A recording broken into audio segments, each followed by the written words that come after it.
मंडल कार्यकारिणी का गठन हुआ, जिसमें ये तय किया गया वर्तमान में आगरा में जिस तरह से टोरंटो के द्वारा वैश्य व्यापारी समाज का जिस तरह से शोषण किया जा रहा है, साथ ही जीएसटी विभाग के द्वारा, ट्रैफिक के चालानों के द्वारा, और साथ ही जिस तरह से आज देश का मैं कह सकता हूं कि जूते चप्पल का कैपिटल अगर कोई है तो आगरा है।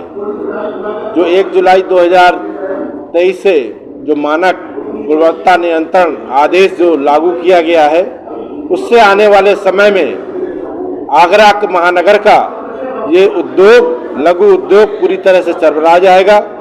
जो आज वर्तमान में लगभग पूरे देश के अंदर 70,000 करोड़ का टर्नओवर जूते चप्पल उद्योग का है, जो पूरे देश के अंदर 13 लाख से अधिक लोगों को रोजगार देने का काम कर रहा है।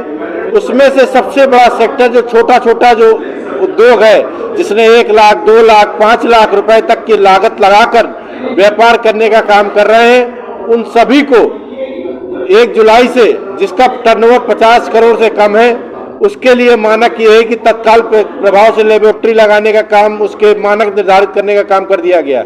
जो 50 करोड़ से ऊपर का टर्नओवर है, उसके लिए 1 जनवरी 2024 तक का समय दिया गया है। ये कहीं से न्याय संगत नहीं है। और साथ ही जिस तरह से जूते के ऊपर अतिरिक्त टैक्स लगाया गया है, 7 से उठाकर 15% कर दिया गया है, वो इस प्रदेश और देश के आम जनता के साथ न्याय करने का काम नहीं है। छोटे छोटे गरीब जो लोग हैं, आज भी 500, 1000 रुपए का, 700 रुपए का जूता चप्पल पहनने का काम करते हैं। आने वाले समय में वो लोग जूते चप्पल पहनने को मोहताज हो जाएंगे। सरकार की इस मंशा का हम सब लोग विरोध करते हैं और शीघ्र ही इस संदर्भ में वैश्य समाज का एक आंदोलन, एक सम्मेलन किया जाएगा, जिसमें इन सब विषयों को रखा जाएगा।